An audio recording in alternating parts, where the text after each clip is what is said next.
Welcome to day 27, Receiving with Ease. What would life be like if we didn't resist what was already divinely ours? What would life be like if we didn't resist what was already divinely ours? I really want that to land, because how beautiful is life when we allow us to live it, to feel it, to be present, to just fully be, and to open to receive all the possibilities, the flow, the miracles, and the unfolding of our lives. I want to personally note that this was not always easy for me. There's been times for most of my life where I really struggled with even the thought of what flow meant. What's flow? I had this perception that I could control, that I had to have a plan for everything, that I had to, and it was as part of also being safe, thinking that it was me figuring it all out. But I would say that more and more as I've dived into my true knowing of source and of life and of my own spirituality, and I've been cultivating trust within myself and with God, that truly I've been able to find this deep well within me where I feel so at peace, so connected, so alive. And it's like I don't even just believe in God, I trust God. I trust the greater intelligence. And I trust the unfolding of my path. And things that I've personally had to come up against has been the programming within how I was raised through a religion and a society that is extremely performative, competitive, success paradigm of wanting to achieve or compete, or truthfully, or even just like blocks where I felt so unworthy. And as I've been healing and listening and truly allowing myself to be in presence more. We talked about this a little bit yesterday, and I think another time within this 30 days as well,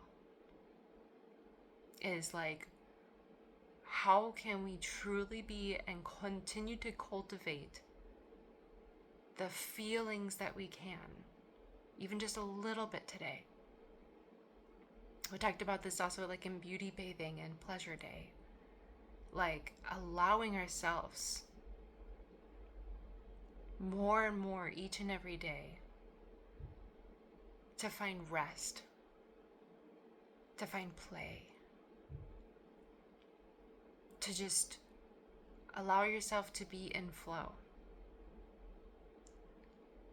I totally understand as a mother, and especially if you have a job and you have the extracurricular activities and, things with the family and things that are going on, and also when hardships happen, that sometimes this feels so out of reach.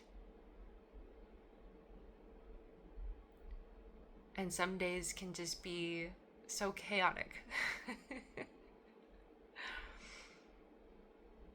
But I think what I'm really touching on here is that everything is an intention. Even not having an intention is intention. Is a lack of intention. So you're being unintentional. And when you allow yourself and you gift yourself moments to be able to be in your creative sessions, to be able to have a cup of tea or having your feet on earth, to take the time for your meditation practice, to take the time to sing in the car at the top of your lungs when nobody's around, to just sit in silence or in prayer with God of the dwellings in your heart.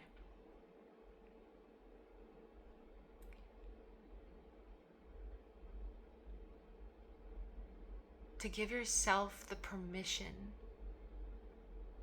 to open up the floodgates of your good, of your divine inheritance. To name and declare that you are worthy. That you are worthy. And that you do not have to work hard. You do not have to suffer.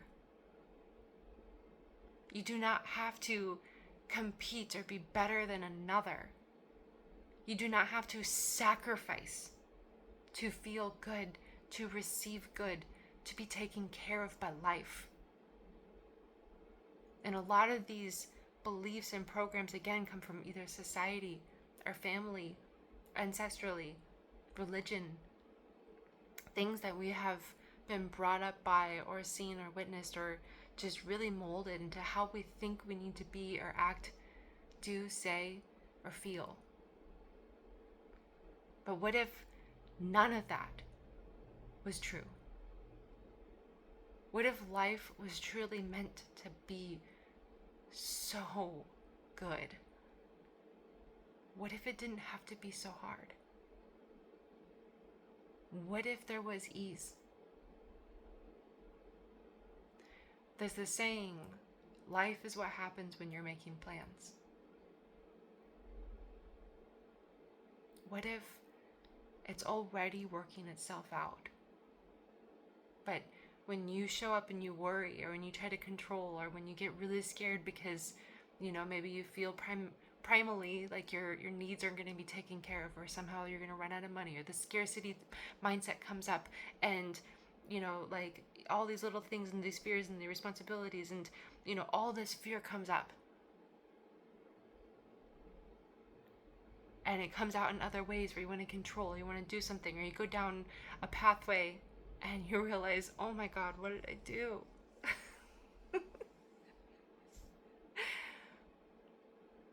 What if it's all right here? What if everything was working out to your highest good? And what if all that you had to do was truly to open up your arms and say yes? And to say, yes, I receive. And what if your job is actually to feel good?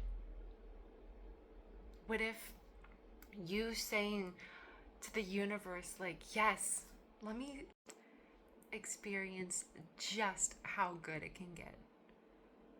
What if you went out and you gave yourself a pamper day?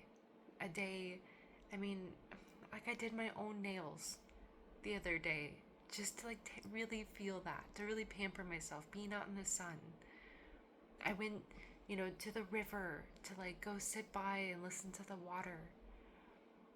How can you truly give yourself that nourishment or just such a beautiful experience?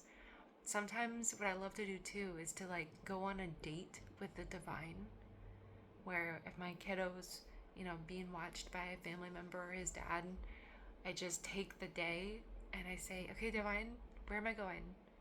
And I just get in the car. And sometimes I'll have an immediate idea, or maybe I'll just drive around, or then just really beautiful things happen. And that. It's those moments where so much flow, synchronicities, the right conversations happen. And you think it's serendipitous, but what if that's life? What if that's the orchestration that's happening in every single moment? Interweaving, interwoven, all connected. Everything's right here. What if it's just us that has to say yes and opens our heart to the experience of receiving all of that good? Take a moment and put your hand over your heart. Take a deep breath in and exhale. And if you feel called to, saying to yourself, I give myself permission to receive all that is divinely mine. I receive with ease and grace through unconditional love. So it is. See you tomorrow.